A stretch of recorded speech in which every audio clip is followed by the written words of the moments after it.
আমাদের বাঙালিদের শয়নে স্বপনে জাগরণে শুধুই রবি ঠাকুর। আজ তার জন্মদিন উপলক্ষে আমার নিবেদন তারই লেখা কবিতা বীর পুরুষ। নমস্কার।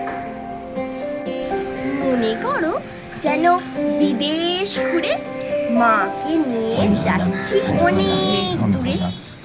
তুমি যাচ্ছ পালকিতে মা চড়ে, দরজা দুটো একটুকু ফাঁক করে। আমি যাচ্ছি রাঙা গিয়ে তোমার পাশে পাশে। রাস্তা থেকে ঘোড়ার ঘুরে ঘুরে রাঙা ধুলোয় মেয়ে ঘুরিয়ে আসে।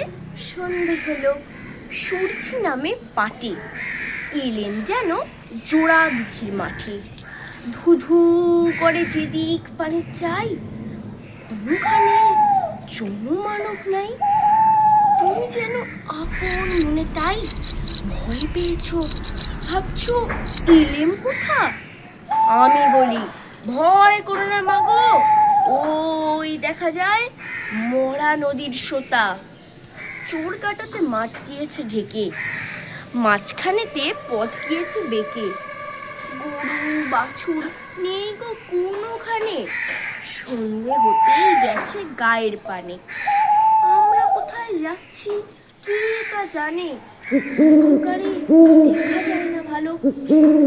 তুমি যেন বললে আমায় ডেকে, ধারে ওই যে কিসের আলো।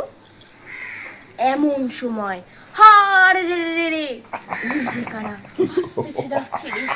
তুমি ভয়ে এক কোণে ঠাকুর দেবতা স্মরণ করছো মনে।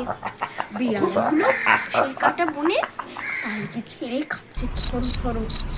আমি যেন তোমায় বলছি ডেকে, আমি আছি, ভয় কেন মা করো। হাতে লাঠি, মাথায় ঝাঁকড়া চুল, কানে তাদের গোজা জবার ফুল। আমি বলি তারা খবরদার, এক পা কাছে আসিস যদি আর, এই চেয়ে দেখ আমার তলোয়ার, টুকরো করে দেবো তোদের সেরে। শুনে তারা লম্ফ দিয়ে উঠে চেঁচিয়ে উঠলো, হারে রে রে। তুমি বললে চাস রেখো কাউরে, আমি বলি দেখো না চুপ করে। ছুটিয়ে ঘোড়া গেলেন তাদের মাঝে, ঢাল তলোয়ার ঝনঝরিয়ে বাজে। এই ভয়ানক লড়াই হলো মা, যে শুনে তোমার গায়ে দেবে কাটা। কত লোক যে পালিয়ে গেল ভয়ে, কত লোকের মাথা পড়লো কাটা। এত লোকের সঙ্গে লড়াই করে ভাবছো খোকা গেলই বুঝি মরে।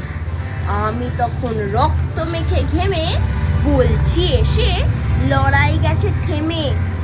তুমি শুনে পালকি থেকে নেমে চুমু খেয়ে নিচ্ছ আমায় কোলে, বলছো ভাগ কি খোকা সঙ্গে ছিল, কি দুর্দশাই হতো তা না হলে। রোজ কত কি ঘটে যাহা তাহা, এমন কেন সত্যি হয় না। আহা, ঠিক যেন এক গল্প হতো তবে। শুনতো যারা অবাক হতো সবে। দাদা বলতো কেমন করে হবে, খোকার গায়ে অত কি জোর আছে। পাড়ার লোকে সবাই বলতো শুনে, ভাব কি খোকা ছিল মায়ের কাছে। নমস্কার।